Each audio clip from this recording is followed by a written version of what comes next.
Ang katahimikan ng madaling araw sa Maynila ay hindi mapayapa. Ito ay mabigat, mamasa-masa, at amoy lumang kamagong at mga pagsisisi na hindi nasabi. Alas 5 ng umaga, ang ulap ay kumakapit sa mga bintana ng aking bahay na estilong kolonyal sa San Miguel, Maynila, tulad ng isang sapot. Nakaupo ako sa dilim ng aking kusina, ang aking mga daliri ay sumusubaybay sa gilid ng isang malamig na tasa ng porselana. Palagi ang sinasabi ng aking yumaong asawang si Julian na ang bahay na ito ay humihinga kasama namin. Ngunit ngayon, ang hangin ay pakiramdam na manipis, na parang ang oxygen ay unti-unting hinihigop ng dalawang taong natutulog sa silid ng bisita sa itaas. Ang aking anak na si Thomas, aking anak, paano isasama ng isang ina ang lalaking siya ngayon sa bata na dating nagtatago ng kanyang mukha sa liko ng aking lig kapag kumislap ang kidlat sa ibabaw ng loo. Siya ang angkla ng aking puso matapos mamatay si Julian. Sa loob ng maraming taon, kami lang laban sa mundo. Dalawang nakaligtas sa isang bahay na masyadong malaki para sa mga alingawan nito. Ngunit pagkatapos ay dumating si Sienna. Si Sienna na may matatalas na ngiti at mga matang parang kininis na batong apoy. Hindi lang siya pumasok sa aming buhay. Kinolonisan niya kami. Naggangalit ang mga sahig sa itaas. Ito ay isang banayad na tunog, isang ritmo na pagyanig na naglakbay pababa sa mga dingding at nanirahan sa aking buto. Ang aking puso ay lumalambing laban sa aking mga tadyang, isang sabik na tunog na parang ibon. Dapat ay naramdaman kong ligtas ako. Ito ang aking santuwaryo. Binili ko ang bahay na ito sa 30 taon ng tahimik na paggawa sa pampublikong aklatan, kinakatalog ang mga kwento ng iba habang binubuo ang sarili ko. Ang bawat libro sa mga estante, bawat alpombra sa hardwood ay isang patunay sa isang buhay na ipinagkaloob ng may dignidad.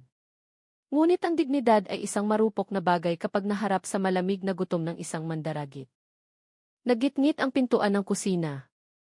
Hindi ako lumingon.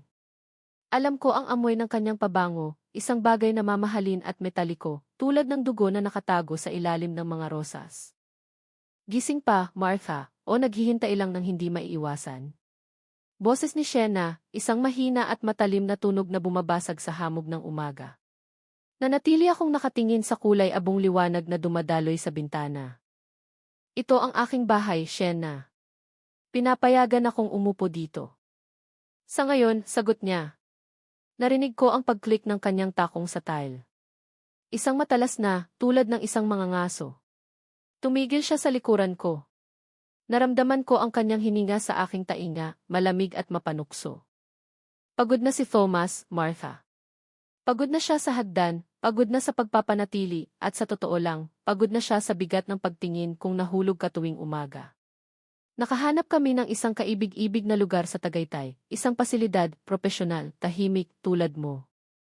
Hindi ako pupunta sa isang pasilidad, bulong ko, ang aking boses ay mas maliit kaysa sa nilayon ko. 68 na ako, hindi baldado. Ang isip ko ay kasing talas ng iyo. Talaga?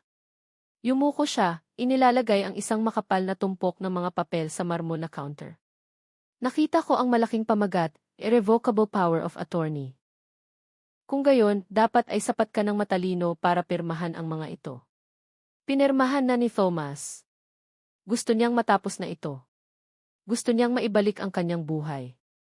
Ang pagtataksil ay isang mapuro na sakit sa una. Pagkatapos ay isang matinding init. Thomas, aking Thomas. Talaga bang pinirmahan niya ang kanyang ina? Nakaalis ba siya habang pinaplano niya ang aking pagkasira? Tiningnan ko ang mga papel, at sa isang sandali ang mundo ay umindayog. Ang tinta ay tila umiikot tulad ng itim na usok. Hindi ko sila pipirmahan, Sienna. Bumalik ka na sa itaas. Nagkaroon ng mahaba, nakakabaliw na katahimikan. Inasahan kong makipagtalo siya, maglabas ng mas maraming insulto, ngunit ang sumunod na katahimikan ay mas nakakatakot. Pagkatapos ay nangyari ito. Ang kanyang kamay ay kumapit sa aking balikat, ang kanyang mga kuko ay kumapit sa aking naigawn at sa aking balat. Ibinangon niya ang aking upuan nang mailakas na salungat sa kanyang payat na katawan. Bago pa ako makahinga, ang mundo ay sumabog sa isang puting liwanag at isang nanunuot, umuugong na ugong. Ang sampal ay hindi lamang sumakit, ito ay nagpabingi sa akin. Ang aking ulo ay humarap sa gilid, at naramdaman ko ang metal na lasa ng dugo, habang ang aking ngipin ay humiwa sa loob ng aking pisngi. Tiningnan ko ang sahig, ang masalimuot na disenyo ng alpombra na pinili ko kasama si Julian 30 taon na ang nakalipas. Isang patak ng dugo ang nahulog sa tela, isang madilim na mansa sa isang mahalagang alaala. Makinig ka sa akin, ikaw na matandang multo, sumutsot si Sienna, ang kanyang boses ay nanginginig sa isang nakakatakot na pinigil na galit. Yumuko siya, ang kanyang mukha ay ilang pulgada mula sa akin. Nakita ko ang mga butas ng kanyang balat, ang lubos na kawalan ng empatya sa kanyang dilat na mga pupil. Natutulog si Thomas. Pagod na siya sa pag-aayos ng mga gulo na iniiwan mo. Kung gisingin mo siya, kung magsabi ka ng isang salita tungkol dito, sisiguraduhin kong ang iyong huling ilang taon ay magiging impyerno. Pirmahan mo ang mga papel bago mamayang gabi o makakahanap ako ng paraan upang ipahayag ng estado na ikaw ay isang panganib sa iyong sarili. At maniwala ka sa akin, mas mahusay ako sa pagkukwento kaysa sa iyo. Tumayo siya, pinapantay ang kanyang sutlang robe na parang hindi niya lang binali ang kaluluwa ng isang tao. Babalik na ako sa kama. Pag-isipan mo habang nililinis mo ang gulo sa iyong labi. At tandaan, walang nakakarinig sa iyo, Martha. Kahit ang iyong anak. Lumabas siya, ang tunog ng kanyang mga yabag ay kumukupas habang siya ay umakyat sa hagdan. Nakaupo ako roon tulala. Tahimik na muli ang bahay, ngunit iba na ang katahimikan ngayon. Ito ang katahimikan ng isang pinangyarihan ng krimen. Hinawakan ko ang aking pisngi. Mainit ito, pumipintig ng sarili nito. Nanginginig ang aking kamay, hindi sa takot, kundi sa isang malamig, malinaw na pagkaunawa. Tumingala ako sa kisam. Sa kung saan sa itaas, ang aking anak ay nangangarap, walang malay, o mas masahol pa, kasabwat. Siya ba ang maliit na batang nagdadala sa akin ng mga dandelion? O siya ba ang lalaking nagpabaya na saktan ng isang estranghero ang kanyang ina sa dilim? Bakit hindi ako sumigaw? Ang tanong ay umalingaw-ngao sa mga walang laman na espasyo ng aking isip. Bakit ako nanatiling tahimik? Dahil ang likas na ugali ng isang ina ay protektahan, kahit na siya ang nangangailangan ng proteksyon. Pinrotektahan ko si Thomas mula sa katotohanan ng kanyang pinakasalan. Pinrotektahan ko ang imahe ng pamilya na binuo ko sa loob ng mga dekada. Ngunit ang imaheng iyon ay patay na ngayon. Namatay ito sa tunog ng palad ni Sienna. Dahan-dahan akong tumayo, nagprotesta ang aking mga kasukasuan. Ang bawat galaw ay parang paglalakad sa malalim na tubig. Lumakad ako patungo sa lababo at nilagyan ng malamig na tubig ang aking mukha. Ang refleksyon sa salamin ay isang estranghero. Ang aking mga mata ay malalim, ang aking balat ay maputla, at ang kanang bahagi ng aking mukha ay nagsisimula ng mamula sa isang madilim, galit na lila. Hindi ako umiyak. Lumipas na ang panahon para sa luha kasama ng hamog ng umaga. Sa halip, binuksan ko ang aparador at kinuha ang mabigat na kawali. Gusto nila ng pagkain. Gusto nila ng isang pagdiriwang ng kanilang tagumpay. Ibibigay ko ito sa kanila. Nagsimula akong maghiwa. Ang kutsilyo ay tumama sa kahoy na tabla ng may kasiyasyang ritmo. Thump, thump, thump. Naalala ko ang secondary bank account na itinatag ni Julian para sa akin maraming taon na ang nakalipas, ang hindi alam ni Thomas. Naalala ko si Arthur, ang dating kasosyo ni Julian, na nagtatrabaho pa rin sa kumpanya sa distrito ng Binondo.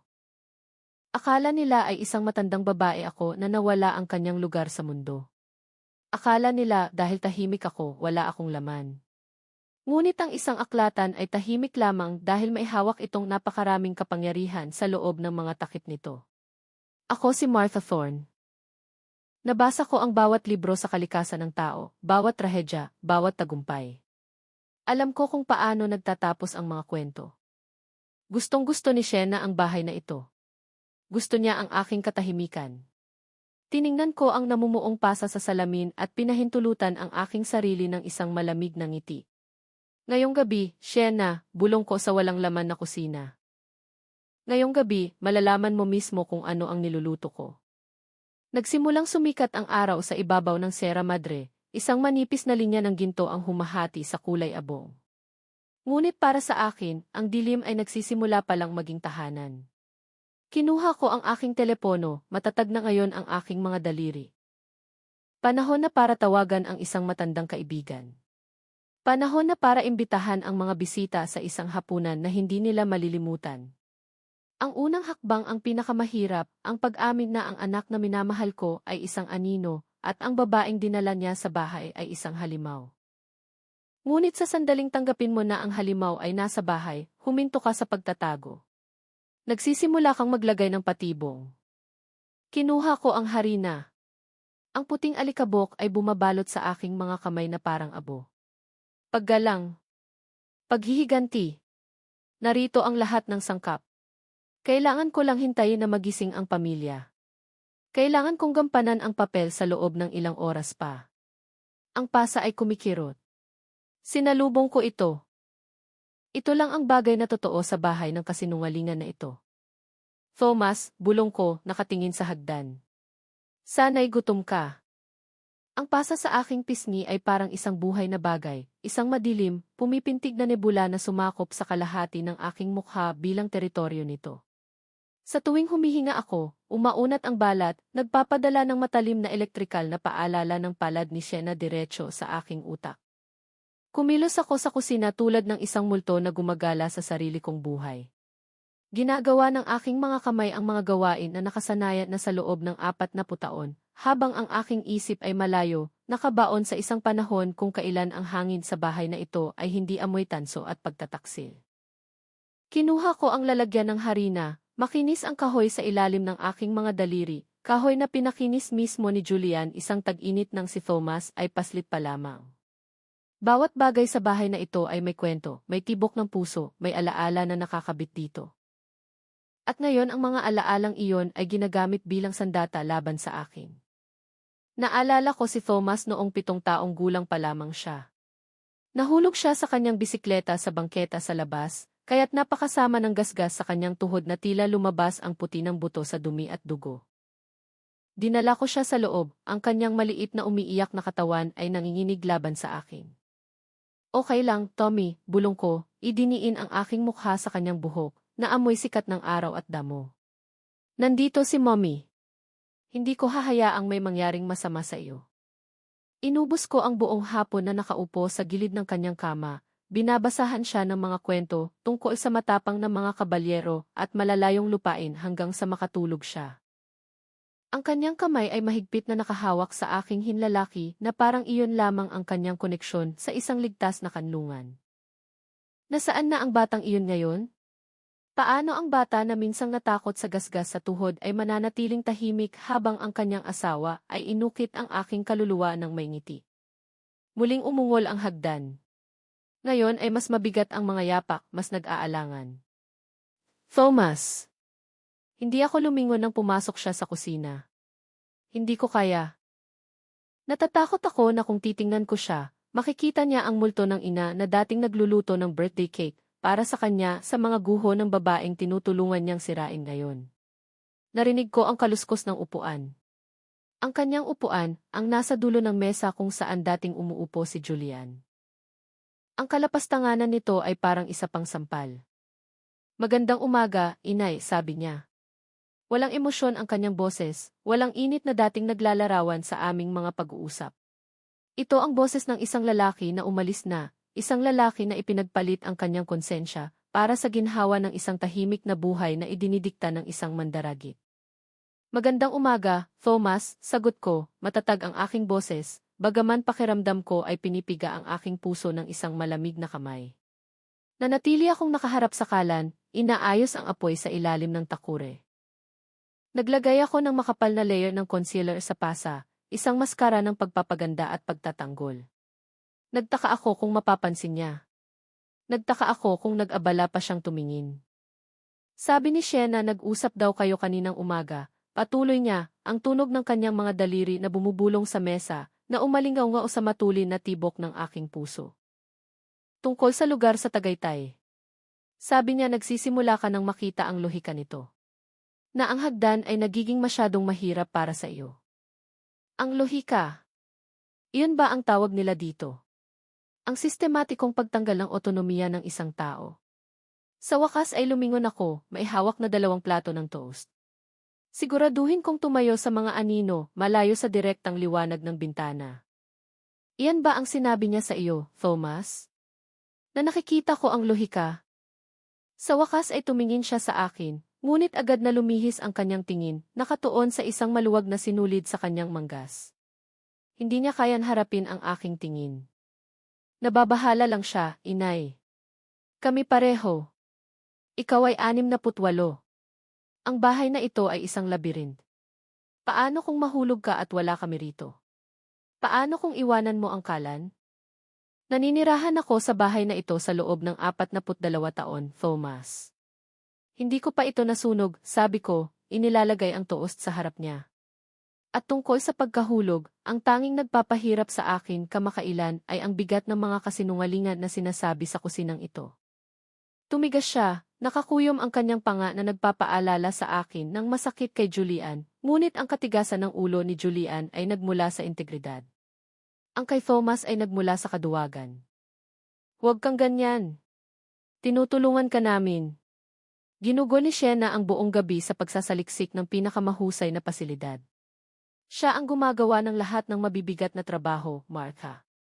Ang pinakakaunti mong magagawa ay magpakita ng pasasalamat. Pasasalamat.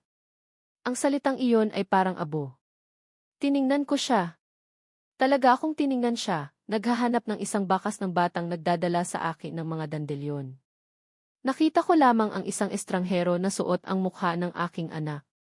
Isang lalaki na pinaghukay at pinuno ng laso ni Sienna. Binulungan niya ito sa tainga hanggang sa ang aking pag-ibig ay naging isang pasanin at ang kanyang kasakiman ay naging proteksyon. Ito ay isang obra maestra ng manipulasyon, isang mabagal na paghaharap ng moralidad ng isang tao. Tulong, bulong ko. Iyan ba ang sampal? Ang sumunod na katahimikan ay ganap. Nanlamig si Thomas, ang kanyang kamay ay nakalutang sa ibabaw ng kanyang tasa ng kape. Hindi siya tumingin. Hindi siya nagtanong kung ano ang ibig kong sabihin. Umupo lamang siya doon, ang hangin sa pagitan namin ay makapal sa hindi nasabi. Alam ba niya? Sinabi ba sa kanya na sinaktan niya ako, o narinig niya ba ang tunog nito mula sa pasilyo at pinili na takpan ang kanyang ulo? Hindi ko alam kung alin ang mas masama, ang kanyang kamangmangan o ang kanyang pakikisangkot. Hindi ko alam ang sinasabi mo, sabi niya sa wakas, nanginginig ng bahagya ang kanyang boses. Naglagay siya ng piraso ng toast sa kanyang bibig, umunguya ng mekanikal. Mahal ka ni Sienna. Pamilya na siya ngayon. Pamilya. Ang salitang iyon ay isang panunuya. Lumitaw si Sienna sa pintuan na parang ipinatawag sa pagbanggit ng kanyang pangalan. Nagpalit siya ng isang malinis na puting blusa at isang pencil skirt, ang imahe ng propesyonal na kagandahan. Siya ay mukhang maliwanag, sariwa, na parang ang pananakit sa isang matandang babae ay isang toniko para sa kanyang kaluluwa. Lumakad siya patungo kay Thomas at inilagay ang isang kamay sa kanyang balikat. Ang kanyang mga daliri ay dumadulas malapit sa kanyang lieg sa isang kilos na parehong mapagmahal at mapaniniil. Magandang umaga, aking mga mahal, sabi niya, ang kanyang mga mata ay sumulyap sa akin sa loob ng isang bahagi ng segundo. Nakita niya ang pampaganda. Nakita niya ang paraan ng paghawak ko sa aking ulo. Lalo pang lumawak ang kanyang ngiti. Thomas, sinabi mo ba sa iyong ina ang tungkol sa appointment ngayong hapon? Parating ang realtor upang mag-preliminary walkthrough. Kailangan nating malaman kung ano ang market value bago tayo magbayad ng deposit sa Tagaytay. Tumingin sa kanya si Thomas, ang kanyang ekspresyon ay nagbago mula sa pagkakasala patungo sa isang pilit, desperadong paghanga. Kakatapos ko lang. Isang realtor, sabi ko, ang aking boses ay kasing lamig ng hamog sa Maynila sa labas, sa aking bahay, nang walang pahintulot ko. Yumuko si Sienna sa mesa, ang kanyang amoy, ang metalikong, duguan na rosas ay bumubulusok sa aking baga. Martha, napag-usapan na natin ito. Si Thomas na ang may otoridad sa pirma ngayon. Pinapabilis lang natin ang proseso. Para sa kapayapaan ng isip ng lahat. Inabot niya ang kanyang kamay, gumalaw patungo sa aking mukha na parang buburahin ang isang ligaw na buhok. Umalma ako, ang galaw ay marahas at likas. Tumingin si Thomas, isang kislap ng pagkalito ang sumalubong sa kanyang mukha. Inay, anong nangyari? Nanatili ang kamay ni Sienna sa hangin sa loob ng isang segundo. Isang tahimik na hamon. Medyo kinakabahan lang siya ngayong umaga, hindi ba, Martha? Siguro dahil sa kakulangan ng tulog. Ang nerbiyos ng matatanda ay napakapayat. Hinaplos niya ang aking kamay, ang kanyang hawak ay parang sunog. Bakit hindi ka nalang umakyat at magpahinga? Ako na ang bahala sa kusina. Sisiguraduhin kong perpekto ang lahat para sa ating mga bisita ngayong gabi. Mga bisita. Ang paraan ng kanyang pagsasalita ay nagpakilabot sa akin. Akala niya siya ang may kontrol. Akala niya siya ang direktor ng dula na ito at ako ay isang prop lamang na maaaring ilipat o itapon. Hindi niya alam ang tungkol sa tawag na ginawa ko kay Arthur Sterling. Hindi niya alam ang tungkol sa mga file na iniwan ni Julian sa safe deposit box, ang mga nagdedetalye ng tunay na pagmamay-ari ng property na ito. Isang tiwala na hindi maaaring hawakan ni Thomas nang walang aking malinaw, notarized na pahintulot. Matalino si Sienna, ngunit mayabang siya, at ang kayabangan ay ang bulag na lugar kung saan lumalaki ang mga anino. Mananatili ako, sabi ko, binawi ang aking kamay. Nagluluto ako ng espesyal na hapunan ngayong gabi, isang tradisyon ng pamilya. Ayokong makaligtaan ito. Tumawa si Sienna, isang mataas na tunog na hindi umabot sa kanyang mga mata. Isang tradisyon. Napakaganda. Huwag ka lang magpakapagod, Martha. Ayaw nating magkaroon ka ng isa pang insidente. Isang insidente. Iyon ang paborito nilang salita kamakailan. Sa tuwing hindi ako sumasang-ayon, sa tuwing naalala ko ang isang bagay na gusto nilang kalimutan ko. Ito ay isang insidente. Gumagawa sila ng kaso laban sa aking katinuan. Unti-unti kasinungalingan sa kasinungalingan. Tiningnan ko si Thomas, umaasa ng isang kislap ng pagkilala, isang senyales na nakita niya ang patibong na inilatag para sa aming dalawa. Ngunit nakatingin na siya sa kanyang telepono, ang kanyang hinlalaki ay nag-scroll sa isang mundo kung saan wala ako. Ang kahihiyan ay isang mabigat na balabal. Ang tratuhin na parang multo sa sarili mong bahay, ang tingnan ka ng iyong anak na parang wala ka na. Naalala ko nang unang lumipat kami ni Julian. 3 taong gulang pa lamang si Thomas, at buong araw siyang tumatakbo mula sa isang silid patungo sa isa pa, sumisigaw, ito ang ating kastilyo. Ito ang ating kastilyo. Tumawa si Julian at binuhat siya sa kanyang mga balikat. Nga, champ, at poprotektahan natin ito magpakailanman. Magpakailanman ay isang mahabang panahon kapag ikaw ay bata. Ngayon, ang magpakailanman ay parang sinusukat sa oras. Iniwan ko sila sa kusina, ang kanilang mga bulong na pag-uusap ay sumusunod sa akin na parang mga lihim na sumasayaw. Nagtago ako sa aking silid-aralan, ang silid kung saan ginugol ko ang 30 taon na napapalibutan ng karunungan ng iba. Umupo ako sa aking desk at binuksan ang isang drawer. Kinuha ang isang maliit na leather-bound ledger, ang ledger ni Julian. Sa loob nito ay ang mga detalye ng Sterling Trust. Akala ni Sienna ay may pirma siya ni Thomas, ngunit hindi niya napagtanto na sa bahay na ito, ang salita ni Julian ay batas pa rin. Tiningnan ko ang telepono. Darating si Arthur ng alas 7. Siya ang pinakamatalik na kaibigan ni Julian, isang tao na nagpapahalaga sa katapatan higit sa lahat. Alam niya ang totoo tungkol kay Sienna. Siya ang nagbabala sa akin ilang buwan na ang nakakaraan. Ngunit ayaw kong maniwala sa kanya. Ayaw kong maniwala na ang aking anak ay madaling mailigaw. Ang trahedya ng isang aklatan, sabi ni Julian, ay nakikita lamang ng mga tao ang mga gulugod, hindi ang mga lihim na nakatago sa pagitan ng mga pahina. Nakita ni Sienna ang isang gulugod, isang matanda, marupok na babae na maaaring sirain. Hindi niya nag-abala na basahin ang kwento sa loob. Hindi niya alam na ang isang librarian ay ginugugol ang kanyang buhay sa pag-organisa ng impormasyon, pagkokonekta ng mga tuldok, at paghihintay sa tamang sandali upang ihayag ang katotohanan. Muling hinawakan ko ang pasa. Ang sakit ay matatag na ngayon, isang ritmo na pintig na nagpapanatili sa akin sa kasalukuyan. Hindi ko hahayaang lunurin ako ng mga alaala. Gagamitin ko sila. Bawat dandilyo na dinala sa akin ni Thomas, bawat kwento na binasa ko sa kanya, bawat sakripisyo na ginawa ko upang matiyak na magkakaroon siya ng kinabukasan, hahawakan ko ang lahat ng ito sa aking isip habang inihahanda ko ang mesa. Gusto nila ang aking bahay. Gusto nila ang aking katahimikan. Gusto nila akong ilibing sa isang tahimik na silid sa Tagaytay kung saan ako ay maglalaho na parang isang lumang litrato. Ngunit ang isang bahay na estilong kolonyal ay hindi lamang humihinga, ito ay umaalala. At ngayong gabi ay magsasalita ang mga pader. Narinig ko ang pagbubukas ng pintuan sa harap ang realtor. Narinig ko ang boses ni Shena, makinis at kaakit-akit, ipinapaliwanag ang mga natatanging tampok ng ari-arian. Narinig ko ang kanyang mga paa sa hardwood, ang parehong hardwood na pinakinis ni Julian, hanggang sa kumislap ito na parang isang madilim na salamin. Ang bawat hakbang niya ay parang isang paglabag. Tumayo ako at pinantay ang aking apron. May trabaho ako. Naghihintay ang kawali. Nakahanda ang mga sangkap para sa espesyal na ulam. Paggalang, paghihiganti at isang lihim na matagal nang nag-iipon sa cellar. Thomas, bulong ko, nakatingin sa isang naka-frame na litrato niya bilang isang nagtapos. Sorry na hindi mo pinakinggan ang mga kwento na sinabi ko sa iyo. Baka natutunan mo kung paano laging nakakauwi ang bayani, kahit na kailangan niyang sunugin ang kastilyo para magawa ito. Lumabas ako ng silid-aralan, ang pasa sa aking mukha ay natatakpan ng mga anino, ngunit ang apoy sa aking puso ay nagbibigay liwanag sa daan. Tapos na ang kahihiyan. Nagsimula na ang laro.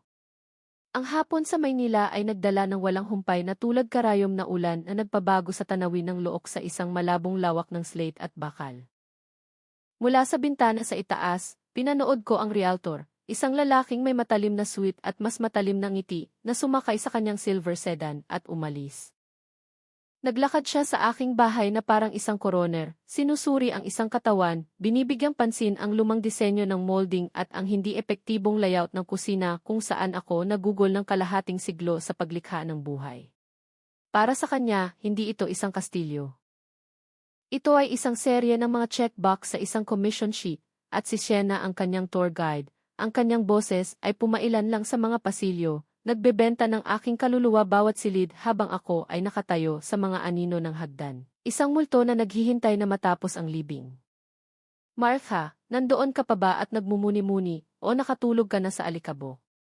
Ang boses ni Shena ay umalinggaw sa hagdan, ay halong bagong matalim na tono. Hindi na siya nag-abala na magtago pa. Hindi ako sumagot. Wala akong lakas na bigyan siya ng kasiyahan ng aking boses. Nanatili ako sa dim na ilaw ng pasilyo, ang aking kamay ay nakapatong sa balustrada. Inukit ni Julian ang mga pinya sa mga haligi ng hagdan, mga simbolo ng pagiging bukas palad, sabi niya. Ngayon ay parang mga bato ang mga gargoyles, pinagtatawanan ang aking pagiging bukas palad sa mga lobo. Bumaba ako sa hagdan, bawat hakbang ay isang kalkuladong pagsisikap upang manatiling tuwid. Ang pasa ay hindi na lamang isang pisikal na marka. Ito ay naging isang lente kung saan ko nakikita ang mundo. Kumikirot ito kasabay ng tiktak ng grandfather clock sa foyer, isang ritmo na paalala na ang mga oras ay dumudugo. Nang makarating ako sa kusina, mabigat ang hangin sa amoy ng tanghalian na inihanda ni Shena para kay Thomas, isang bagay na magaan, moderno, isang bagay na walang mumo at walang puso. Nakaupo si Thomas sa mesa, ang kanyang mga mata ay nakatuon sa kanyang laptop. Hindi siya tumingin nang pumasok ako. Pinaperpekto niya ang isang uri ng piling pagkabulag na nagpapahintulot sa kanya na manatili sa parehong silid bilang ang aking pasa na mukha nang hindi kailangang kilalanin ang mansa sa kanyang pagkatao. Ang realtor ay nag-iisip na madali tayong makakakuha ng 1.5, sabi niya sa screen, ang kanyang boses ay maihalong desperadong, artipisyal na kagalakan. Sa pamilihan na ito, na may tanawin, maaari tayong lumipat sa Tagaytay sa susunod na buwan, Shena. Ang kondo ay may giveaway, isang concierge. Wala nang alalahanin tungkol sa lumang mga tubo o draft. Parang isang panaginip, Sinta, bulong ni Shena.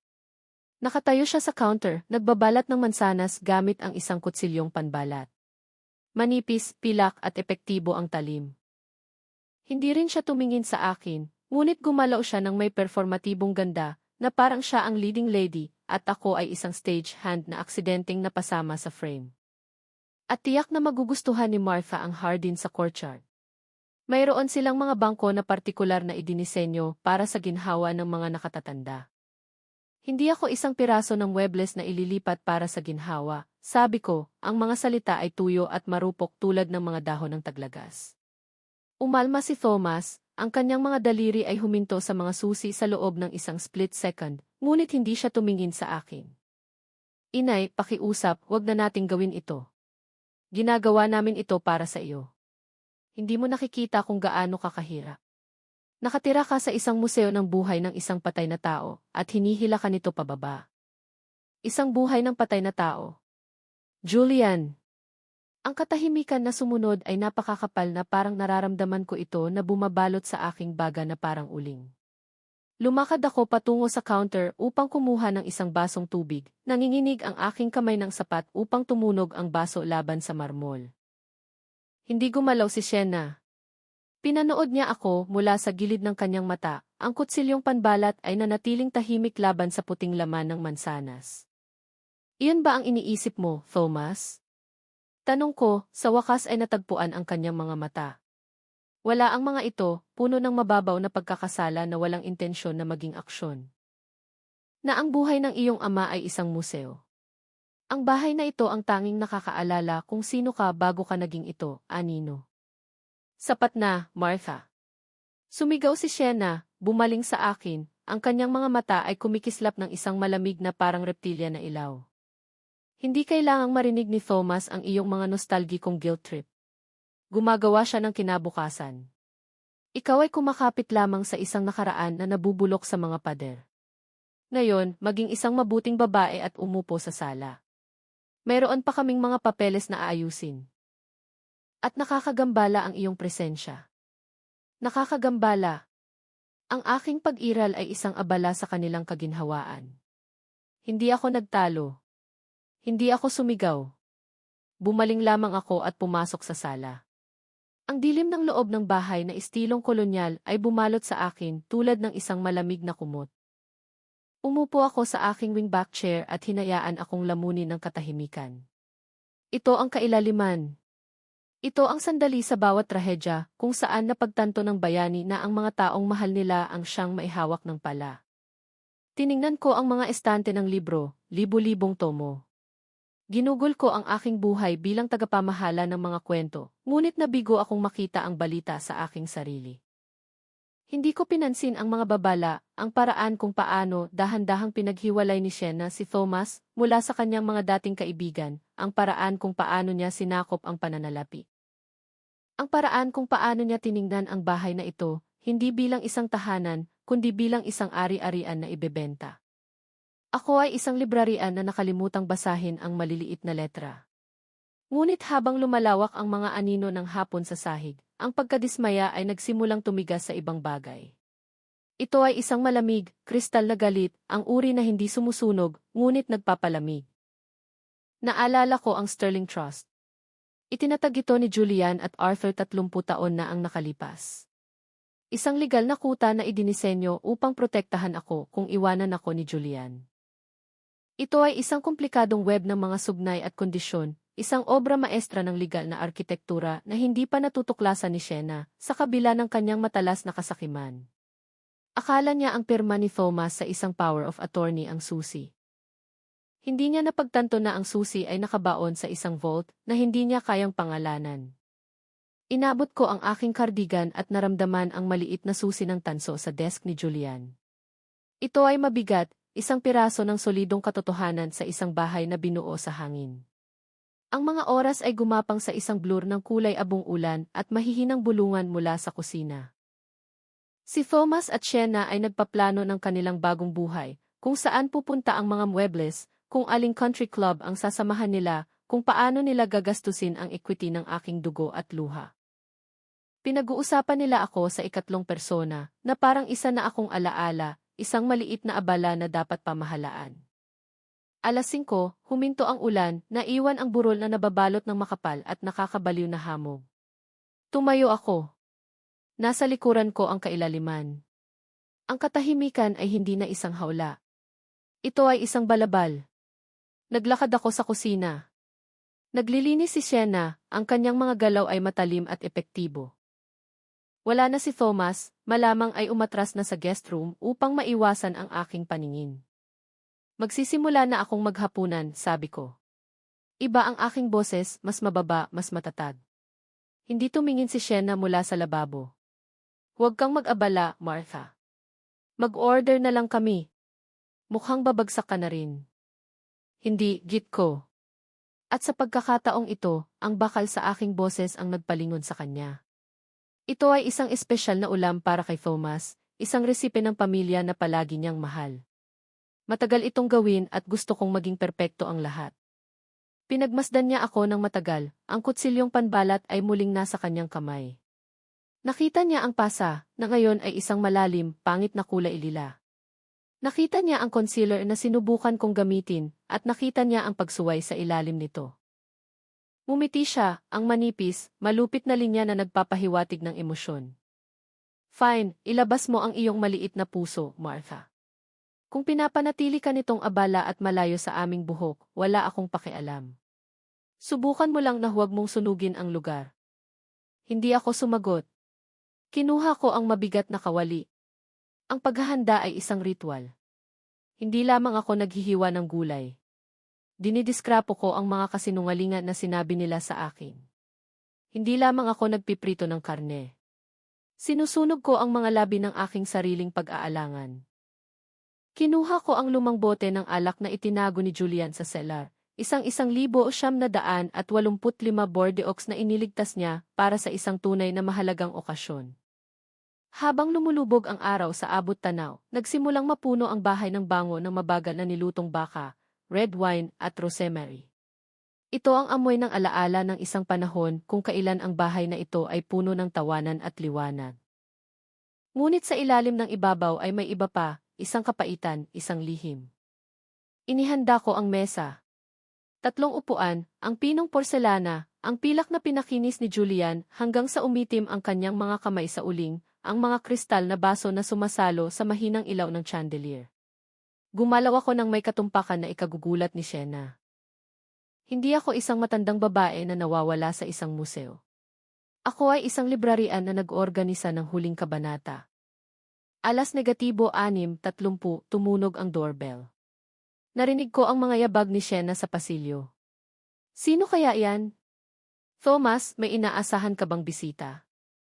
Hindi ko siya hinintay na abutin ang pinto. Lumabas ako ng kusina, pinunasan ang aking mga kamay sa aking apron.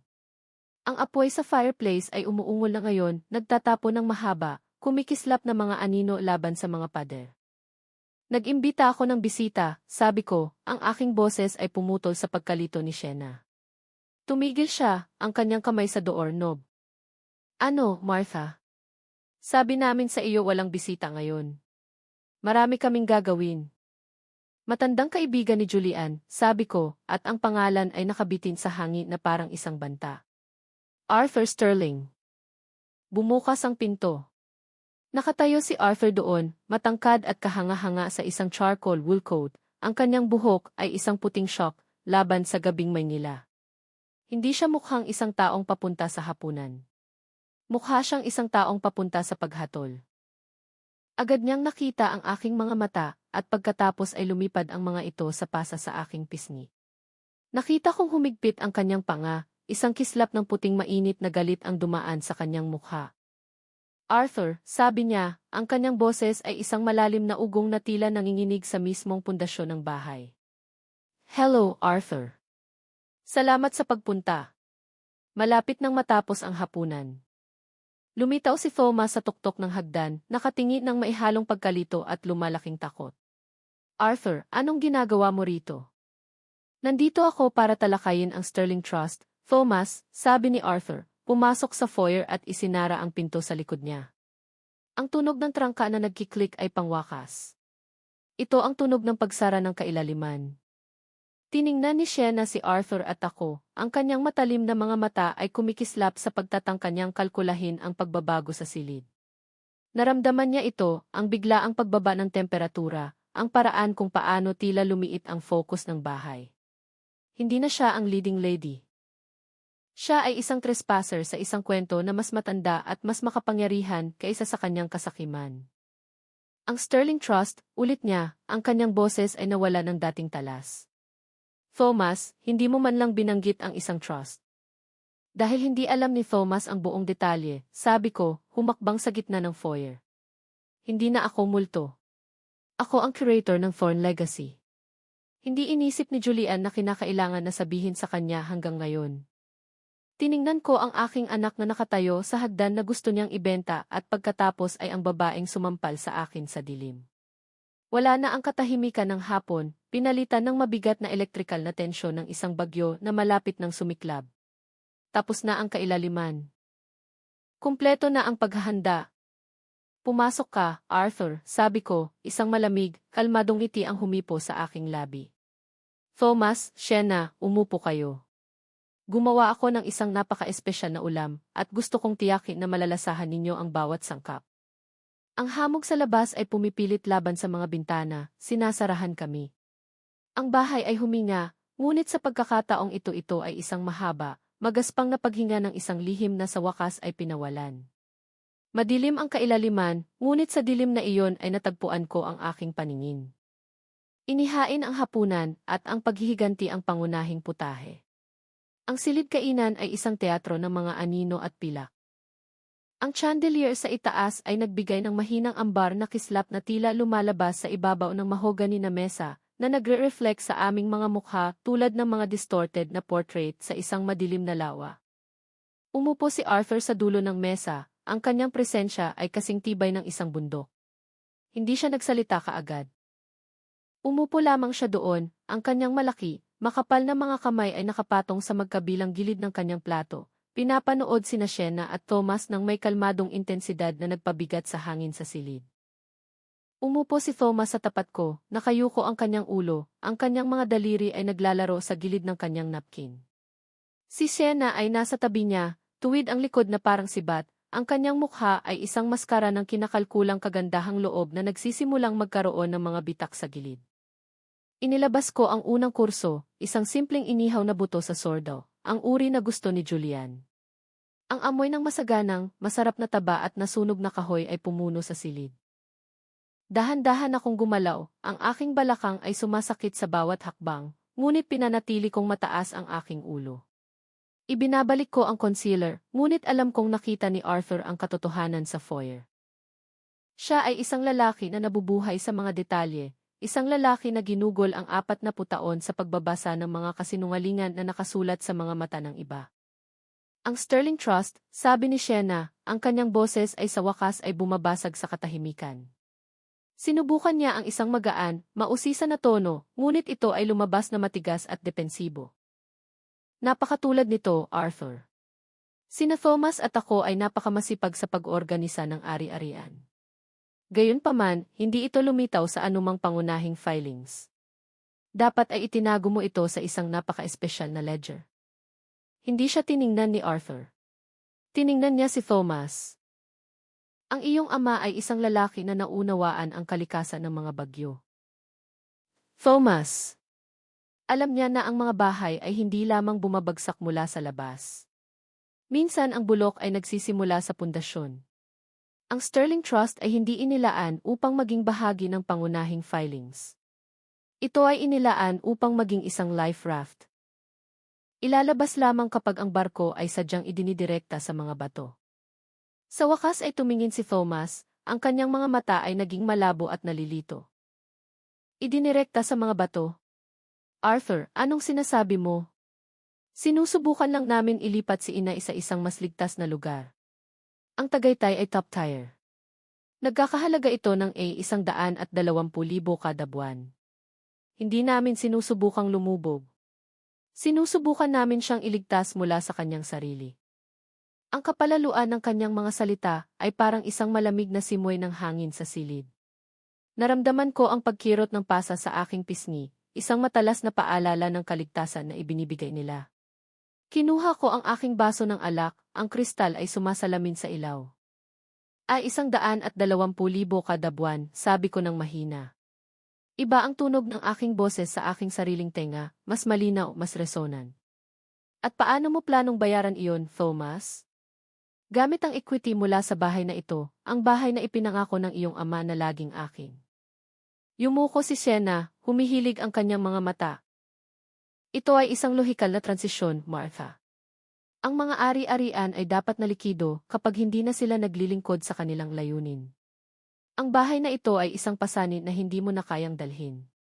Si Thomas ay may legal na otoridad upang gumawa ng mga desisyong ito. Arthur. Tiyak na naunawaan mo ang pangangailangan ng power of attorney sa mga kaso ng pagbaba ng kognisyon. Kinuha ni Arthur ang kanyang tinidor, ang kanyang galaw ay mabagal at sadyang. Pagbaba ng kognisyon. Iyan ay isang mabigat na termino, Sienna. Madalas itong ginagamit ng mga nais palitan ang kanilang sariling kalooban ng iba. Ngunit narito ang tungkol sa Sterling Trust. Hindi lamang pera ang iniwan ni Julian. Nag-iwan siya ng mga kondisyon. Isa sa mga kondisyon na iyon ay isang dual gatekeeper clause. Maaaring may pirma si Thomas, ngunit ang pirma na iyon ay walang halaga ng walang counter-signature ng itinalagang trustee. At ako ang trustee na iyon. Namutla ang mukha ni Sienna. Pinanood kong tumama ang pagkaunawa sa kanya na parang pisikal na suntok. Inubos niya ang mga buwan sa pagmamanipula kay Thomas, pagbubulong sa kanyang tainga, pagkumbinsi sa kanya na ako ay isang problema na kailangan ng solusyon at isang bangko na kailangang ubusin. Akala niya siya ang nanalo. Akala niya ang titulo ay nasa kanya na. At ngayon ay nalaman niya na ang pinto na sinubukan niyang sipain ay gawa sa reinforced steel. Ikaw, bulong niya. Ngunit iyon ay isang luma ng kaayusan. Si Thomas ang nag-iisang anak. Siya ang natural na tagapagmana. Ang natural na tagapagmana ay ang nagbibigay galang sa pamana, sagot ni Arthur, ang kanyang boses ay isang mahinang ugong. Hindi ang sumusubok na lansagin ito bago pa man lumamig ang katawan. Thomas, nag-iwan si Julian ng mga partikular na tagubilin. Ang bahay na ito ay hindi maaaring ibenta, ipinagkasanla, o ilipat hanggat buhay ang iyong ina. Maliban kung matukoy ni Arthur Sterling na siya, ay tunay na walang kakayahan. At ginugol ko ang 3 oras ngayong hapon sa pagsusuri ng mga medical na record na ibinigay ni Sienna sa realtor. Napaka-interesante ng mga ito, lalo na ang mga pirma. Tumigas si Sienna. Nakita kong gumalaw ang kanyang kamay sa ilalim ng mesa, malamang ay kumakapit sa braso ni Thomas. Iyon ay mga profesional na pagsusuri, Arthur. Hindi ka doktor. Hindi, sabi ni Arthur, sa wakas ay tumingin sa kanya. Ito ay isang malamig, mapanlinlang na tingin. Ngunit ako ay isang lalaki na nakakakita ng pandaraya. At ako ay isang lalaki na alam na ang isang librarian tulad ni Martha ay hindi lamang nakakalimot kung paano magbayad ng bill ng kuryente. Siya ay sistematikong pinipigilan na gawin ito. Nakita ko ang mga log. Thomas. Nakita ko ang hindi otorisadong pag-access sa kanyang mga account. 850,000 ang inilipat sa isang shell account sa huling 3 buwan. 850,000. Lumingon si Thomas kay Sienna na panganga.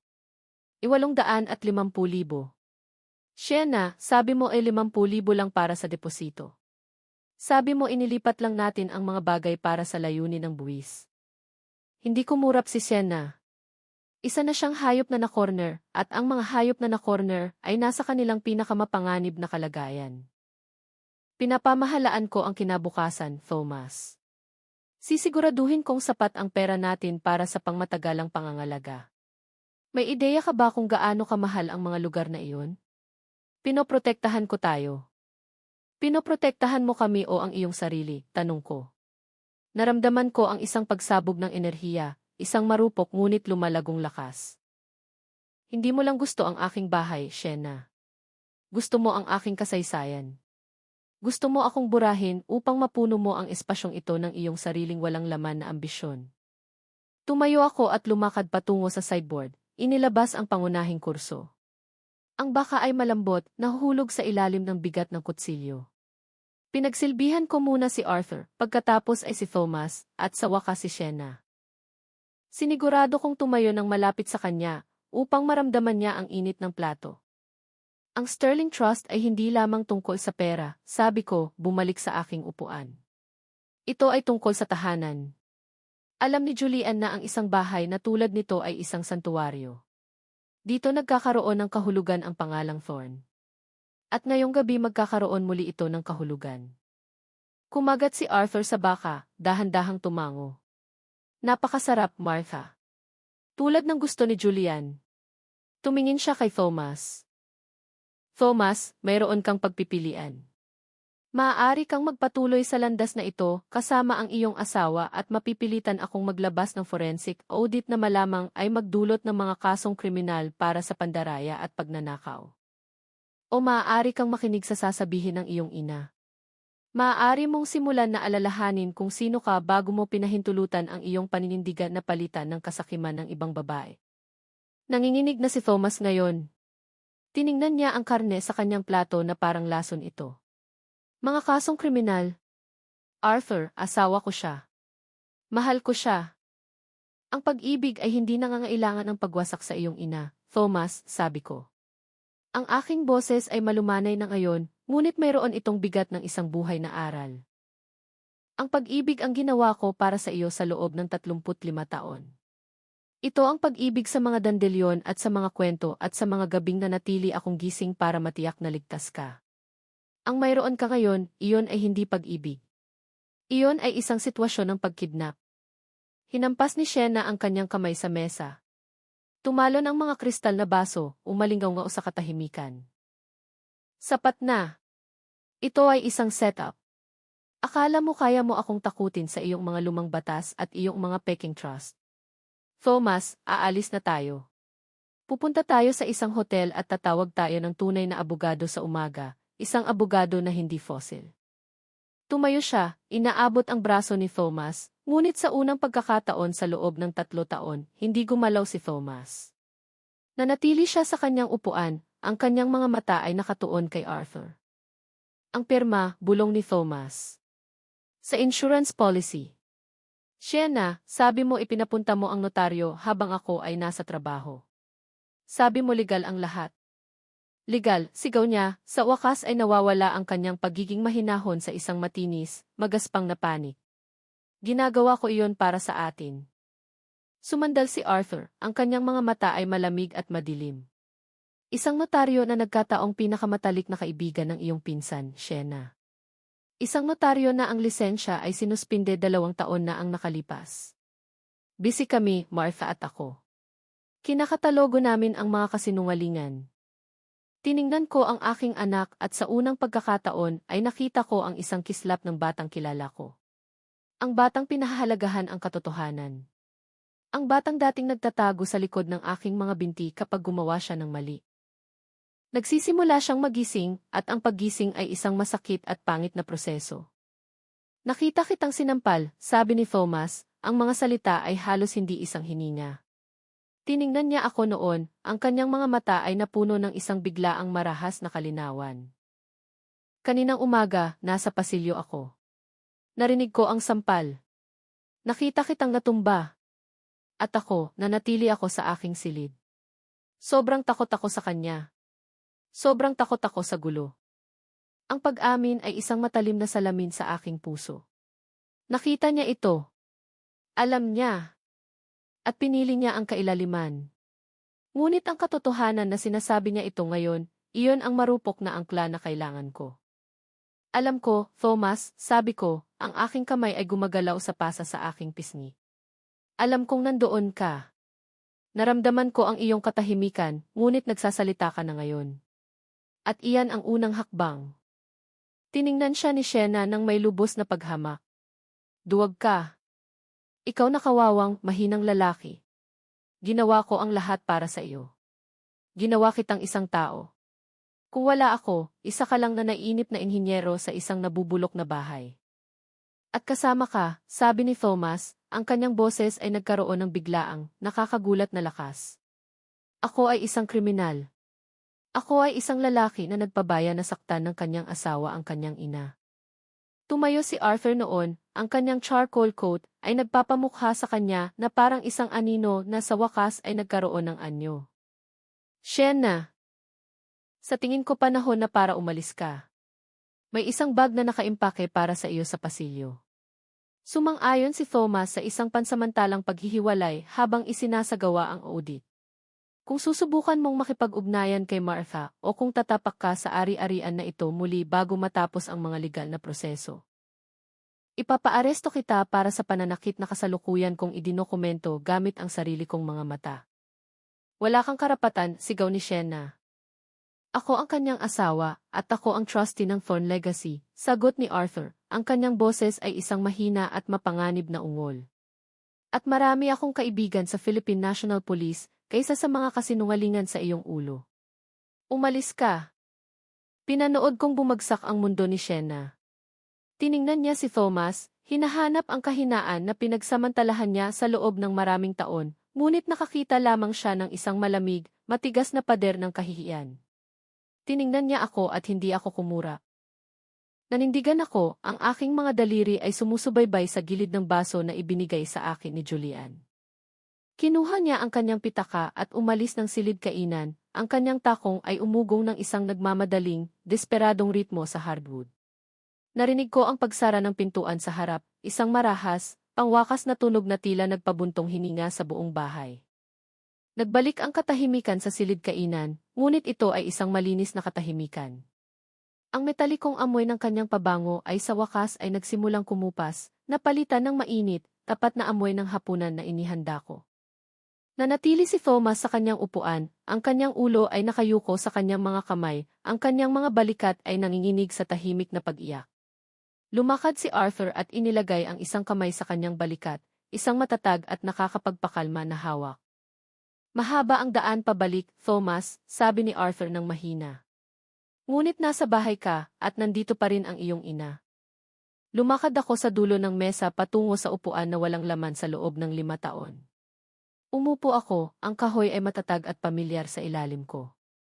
Tiningnan ko si Arthur, aking kaibigan, aking angkla. Tiningnan ko ang aking anak, aking bata, na sa wakas ay nagsisimulang makahanap ng kanyang daan palabas sa hamog. Ang mga unang hakbang ay ginawa. Ang kapayapaan na hinahanap ko ay hindi na isang panaginip.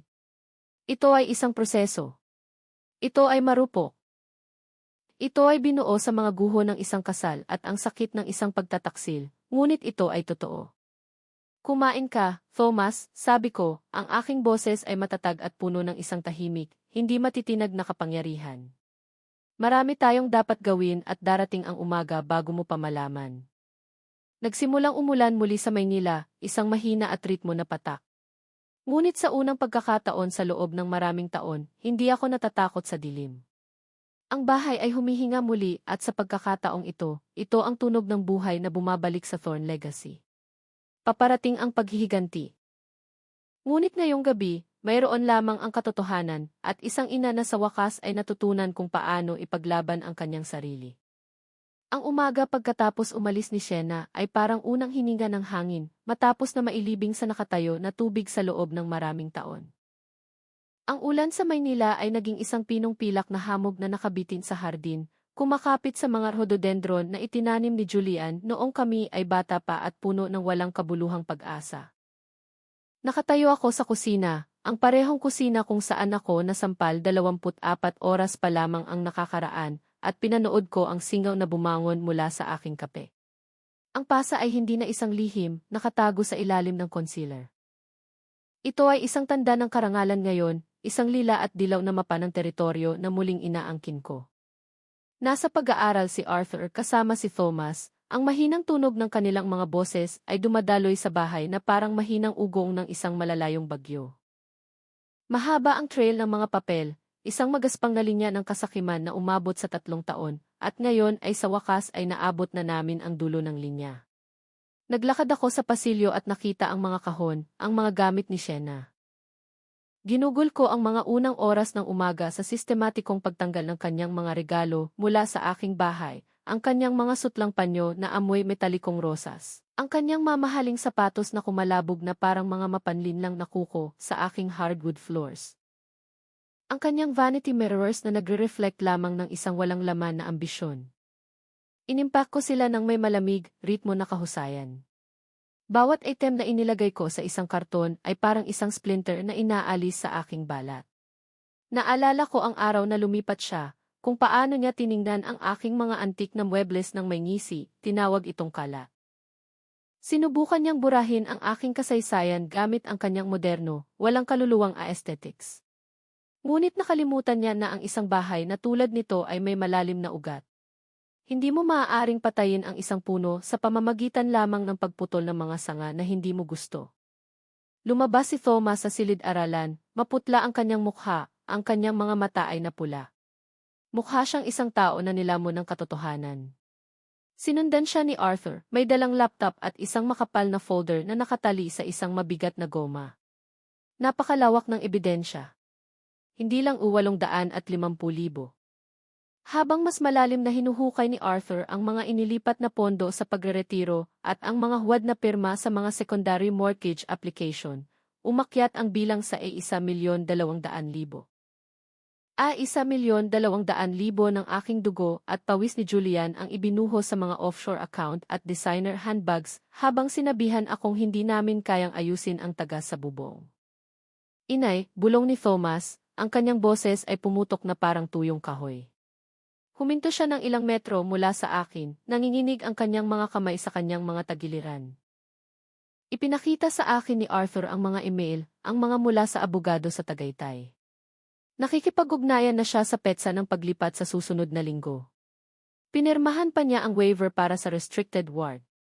Ang ward para sa mga pasyenteng may advanced dementia. Ang restricted ward. Ang kailaliman ay mas malalim kaysa sa aking naisip. Hindi niya lang gusto akong mawala sa bahay. Gusto niya akong ikulong sa isang lugar kung saan ang aking boses ay magiging sintomas lamang ng isang sakit. Gusto niyang burahin ang aking isip upang makapanaig siya sa aking ari-arian. Sinabi niya sa akin na naglalakad ka sa gabi, Inay, sabi ni Thomas, isang patak ng luha ang dumaloy sa kulay abong stubble sa kanyang pisngi. Sabi niya kinakausap mo si Julian sa hardin ng 3:00 ng umaga. Sabi niya nakalimutan mo na ako. At ako, Diyos ko, gusto kong maniwala sa kanya dahil mas madali kaysa sa umamin na nawawala kita. Mas madali kaysa sa umamin na nagpakasal ako sa isang halimaw. Kinakausap ko nga si Julian, Thomas, sabi ko, matatag at malinaw ang aking boses. Lumapit ako sa kanya at inilagay ang aking kamay sa kanyang dibdib, mismo sa kanyang puso. Ngunit kinakausap ko siya dahil siya lang ang nakakakilala pa sa aking pangalan sa bahay na ito. Hindi kita nakalimutan. Nakalimutan mo ang iyong sarili. Umubo si Arthur, ang kanyang ekspresyon ay malungkot. Nasa daan na ang pulis, Martha. Nag-file na kami ng opisyal na ulat para sa pananakit at pandarayang pinansyal. Kasalukuyang nasa isang hotel sa downtown si Sienna, ngunit hindi siya magtatagal doon. Sinusubukan niyang i-access ang mga Sterling Trust account buong umaga. At bawat pagtatangka ay na-record ng fraud department. Hinuhukay niya ang sarili niyang libingan sa bawat pag-click ng mouse. Tumunog ang doorbell noon, isang matalim at nakakagambalang tunog na nagpatili kay Thomas. Naramdaman kong lumaktaw ang aking puso, ngunit hindi na mayani ang takot. Napalitan ito ng isang malamig, matalas na pag-asa. Alam kong siya iyon. Ang isang babaeng tulad ni Sienna ay hindi basta-basta umaalis sa gabi. Bumabalik siya upang kunin ang inaakala niyang kanya. Binuksan ko ang pinto. Nakatayo si Sienna doon, ang hamog sa Maynila ay bumubulwak sa paligid niya na parang isang kulay abong kapa. Nakasuot siya ng isang itim na trench coat, ang kanyang buhok ay perpektong nakaayos sa kabila ng humidity, ngunit ang kanyang mga mata ay ligaw, kumikislap sa magkabilang panig na parang isang nakulong na hayop. Sinubukan niyang sumingit sa akin, ang kanyang balikat ay tumama sa akin ng may puwersa. Umalis ka sa daan ko, Martha, singhal niya. Nandito ako para sa aking alahas at aking mga file. Wala kang karapatang hawakan ang aking ari-arian. Ito ang aking bahay, Sienna, sabi ko, humakbang paatras ng sapat lamang upang makita niya si Arthur at Thomas na nakatayo sa pasilyo. At wala kang ari-arian dito, tanging ebidensya. Tumigil si Sienna, ang kanyang tingin ay bumagsak kay Arthur. Nakita niya ang folder sa kanyang kamay, ang laptop sa mesa, at ang malamig, hindi matitinag na pader ng katahimikan ng aking anak. Sandali, dumulas ang kanyang maskara, na inilalantad ang hilaw, magaspang na pagkadismaya sa ilalim.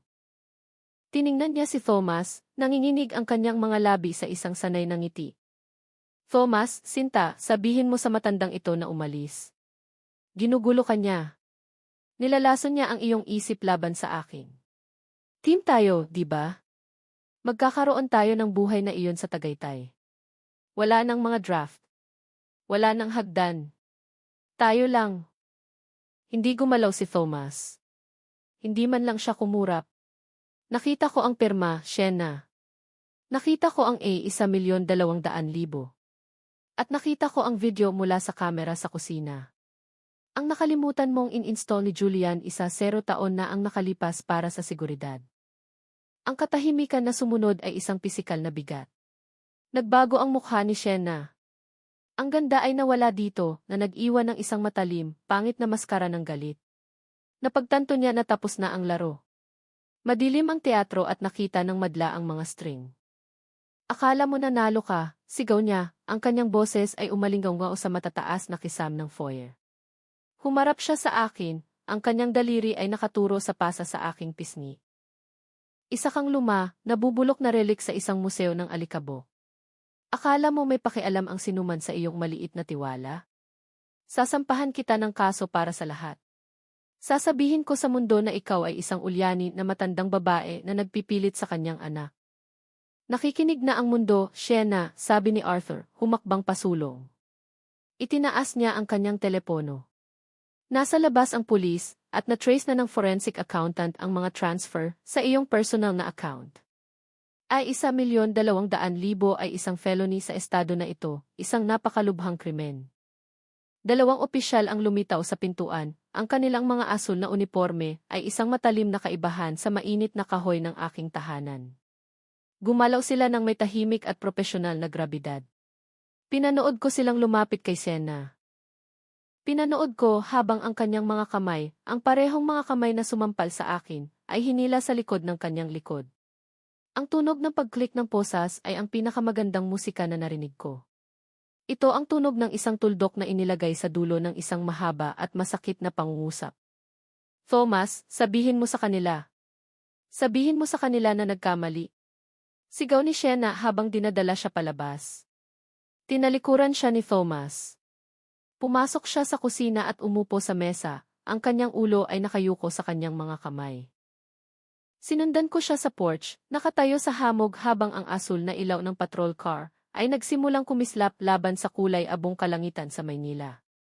Pinanood ko siyang itinulak sa likurang upuan. Pinanood ko ang babaeng nagtangkang nakawin ang aking buhay na inihatid palayo sa ulan. Nang pumasok ako, naramdaman kong mas gumaan ang bahay. Ang amoy ng kanyang pabango ng rosas ay sa wakas ay nagsimulang kumupas. Nakatayo si Arthur sa pasilyo, nakatingin sa mga detalyeng istilong kolonyal na hinangaan nila ni Julian maraming taon na ang nakalipas. Umalis na siya, Martha, sabi niya ng mahina. Hindi siya kailanman narito, Arthur, sagot ko. Siya ay isang anino lamang na pinapasok namin. Pumasok ako sa kusina at umupo sa tapat ng aking anak. Nakaupo pa rin ang espesyal na ulam sa sideboard. Malamig na ang baka at ang alak ay nakalagay sa mga baso. Hindi kami nagsalita ng matagal. Ang tanging tunog ay ang tiktak ng orasan at ang mahinang patak ng ulan laban sa baso. Kailangan kong umalis, inay, sabi ni Thomas sa wakas, ang kanyang boses ay parang multo ng kanyang dating sarili. Kailangan kong maghanap ng lugar. Kailangan kong malaman kung paano ako naging isang lalaki na maaaring magpabayang mangyari ito. Hindi mo kailangang umalis ngayon, Thomas, sabi ko. Inabot ko ang kanyang kamay sa buong mesa. Malamig ito, ngunit ito pa rin ang kamay ng aking anak. Ngunit kailangan mo akong tulungan. Marami tayong dapat ayusin. Ang mga tubo, ang mga draft, at ang tiwala. Kailangan nating tiyakin na ang bahay na ito ay mananatiling isang thorn house magpakailanman. Hindi ako karapat-dapat manatili rito, bulong niya. Hindi, sabi ko at bumalik ang bakal sa aking boses. Hindi pa. Ngunit naniwala si Julian sa pangalawang pagkakataon at ako ay isang ina. Kami ang mga arkitekto ng pangalawang pagkakataon. Ginugol namin ang natitirang bahagi ng araw sa isang kakaiba, solem na paglilinis. Dinala namin ang mga kahon ng mga gamit ni Sienna sa bangketa. Nilinis namin ang mga ibabaw na kanyang hinawakan. Binuksan namin ang mga bintana upang hayaan ang malamig, mamasa-masa na hangin ng Maynila na hugasan ang mga nakatayo na kasinungalingan. Nanatili si Arthur hanggang sa lumubog ang araw, tinutulungan kami sa pag-organisa ng mga huling legal na dokumento. Ang paglilinis ay hindi lamang pisikal. Ito ay isang malalim na espiritual na paglilinis ng Thorn Legacy. Habang bumabagsak ang gabi, nakatayo ako sa aking hardin, nakatingin sa mga ilaw ng bahay. Kumikinang ito muli, ang mainit na ambar na ilaw ay bumubuhos sa basang damo. Ang pasa sa aking mukha ay nandoon pa rin, isang madilim na paalala ng presyo ng aking kalayaan. Ngunit nawala na ang kahihiyan. Hinarap ko ang mandaragit at nanalo ako. Nailigtas ko ang aking anak mula sa kailaliman, kahit na ang pagliligtas ay nag-iwan sa aming dalawa ng mga galos. Tapos na ang paglilinis. Ang mga kontrabida ay nasa dilim at ang katotohanan ay nasa liwanag. Naglakad ako papasok at nilock ang pinto, hindi dahil sa takot, kundi dahil sa isang bagong, hindi matitinag na pakiramdam ng pagmamay-ari. Ngayong gabi, Thomas, sabi ko habang pumasok ako sa sala. Hindi natin pag-uusapan ang tagaytay. Hindi natin pag-uusapan ang pera. Pag-uusapan natin ang iyong ama. Pag-uusapan natin ang mga kwento na bumuo sa mga pader na ito. Tumingala si Thomas at ngumiti. Isang maliit, marupok na bagay, ngunit totoo.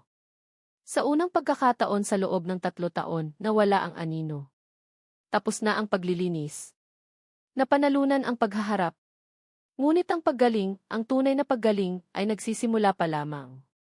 Kumuha ako ng libro sa estante. Ang liver ay luma at pamilyar. Panahon na para sa isang bagong kwento. Ang pasa sa aking pisngi ay sa wakas ay kumupas at nawala, naiwan lamang ang makinis, maputlang balat ng isang babae na nakakita ng napakarami at nagsalita ng napakaliit. Ngunit sa mga tahimik na oras bago sumikat ang araw, kapag ang hamog ng Maynila ay pumipilit laban sa mga bintanang istilong kolonyal ng aking silid-tulugan, nararamdaman ko pa rin ang anino ng init ng sampal na iyon. Ito ay isang multo ngayon, isang espiritual na paalala ng araw na nabasag ang pundasyon ng aking mundo. Bumaba ako sa hagdan ngayon, ang aking kamay ay magaan sa balustrada, hindi na ito mahigpit na hawak para sa buhay. Iba na ang pakiramdam ng bahay. Hindi na ito umuungol sa bigat ng mga lihim. Humihinga ito ng mahaba, matatag na ritmo, na parang ito rin ay nilinis ng isang nananatiling sakit. Pumasok ako sa kusina at isinalang ang takure. Ang tunog ng tubig na nagsisimulang sumipol ay isang pamilyar na himig na hindi na pakiramdam na isang babala. Ang mga legal na paglilitis ay gumalaw ng mabagal, unti-unting, tulad ng isang glacier. Si Arthur Sterling ay isang titan sa buong taglamig. Ang kanyang mga charcoal coat ay isang patuloy na presensya sa sterile na pasilyo ng King County Courthouse. Ang paglilitis kay Sienna ay isang surgical dissection ng kasakiman ng isang mandaragit.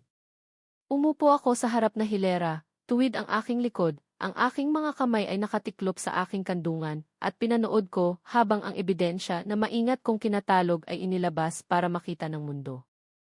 Ang mga huwad na pirma, ang mga shell account, ang mga medical na record na kanyang minanipula upang lumikha ng isang salaysay ng aking paghina. Lahat ay nandoon, nakaproject sa isang screen, para sa isang hurado na tumingin sa kanya ng maihalong takot at awa.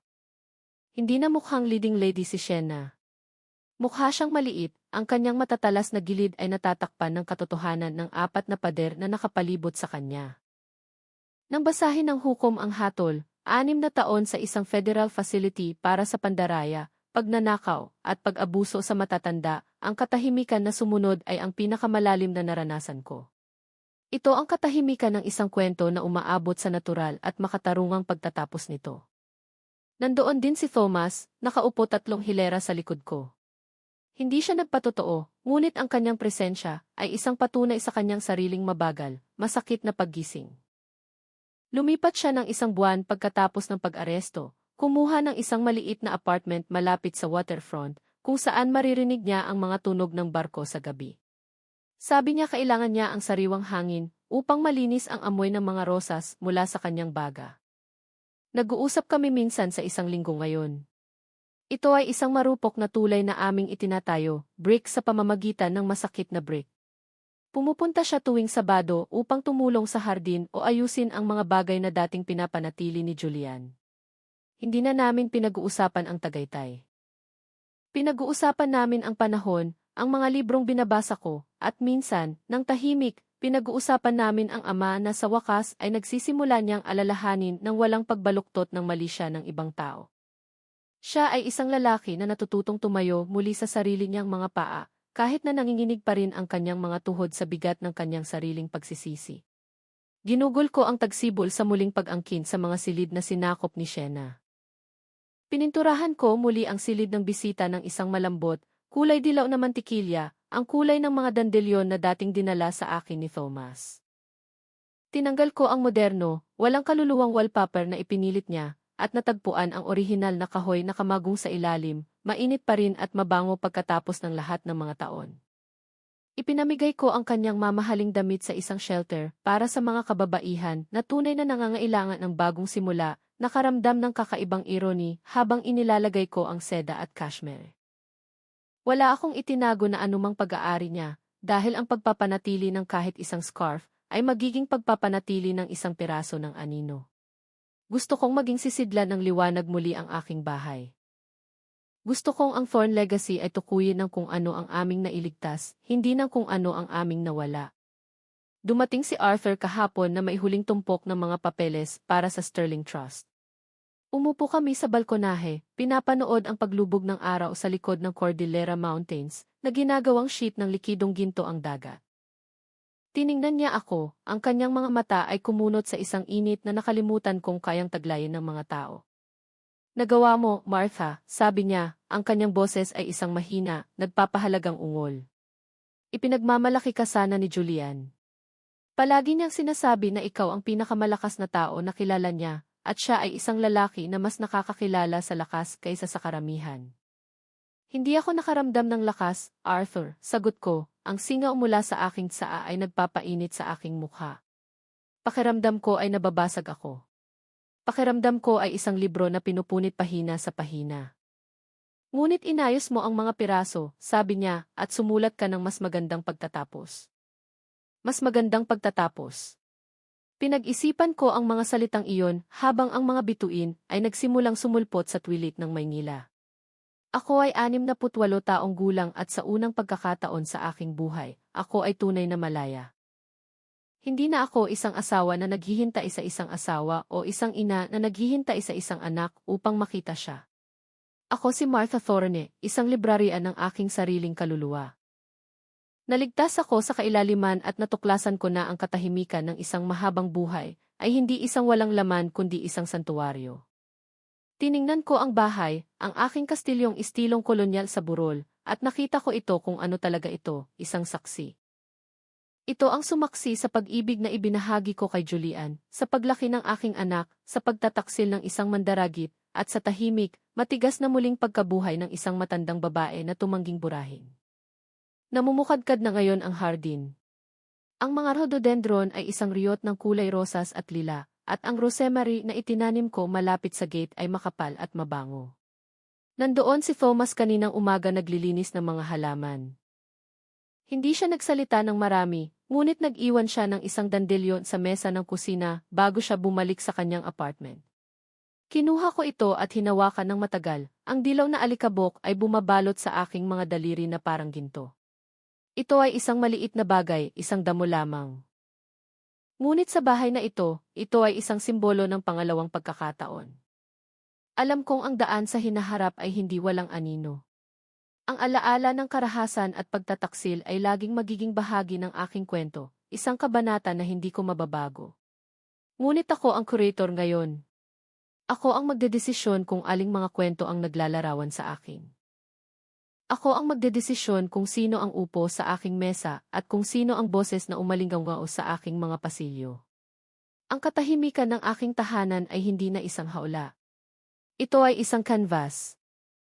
Mayroon ako ng aking mga libro, aking hardin, at isang anak na sa wakas ay nakakahanap ng kanyang daan pabalik sa liwanag. Mayroon akong bahay na humihinga kasama ko, at isang kasaysayan na pinoprotektahan ng mismong mga kamay na sinubukan nilang igapos. Ngayong gabi, mahimbing akong matutulog. Makikinig ako sa ulan sa bubong at sa mahinang kaluskos ng mga sahig, at malalaman kong ako ay ligtas. Ako ay nasa bahay. At para sa isang babae na dumaan sa apoy, iyon ang pinakamalaking tagumpay sa lahat. Ang pamana ay buo. Ang pangalang Thorn ay naibalik. At ang kwento, ang aking kwento, ay malayo pa sa matapos. Ito ay isang malalim na pagkaunawa na ang pagpapatawad ay hindi isang regalo na ibinibigay mo sa mga nakasakit sa iyo, kundi isang santuwaryo na iyong itinatayo para sa iyong sariling espiritu upang magpahinga. Ang trauma ng pagtataksil ay nag-iiwan ng hindi nakikitang mapa sa kaluluwa. Gayunpaman, ang bawat galos ay isang patunay sa lakas na kinakailangan upang malampasan ang gabi. Upang makahanap ng liwanag pagkatapos ng gayong malalim na dilim ay hindi ang kalimutan ang sakit, kundi ang isama ito sa isang salaysay ng tagumpay. Dapat nating matutong ipagtanggol ang ating dignidad kahit na nanginginig ang ating mga boses sa lamig. Ang tunay na muling pagsilang ay nagmumula sa tahimik na tapang ng muling pag-angkin ng sariling tahanan at sariling puso, na nagpapatunay na kahit sa dulo ng taglamig, ang mga buto ng isang bagong simula ay naghihintay sa kanilang paglago.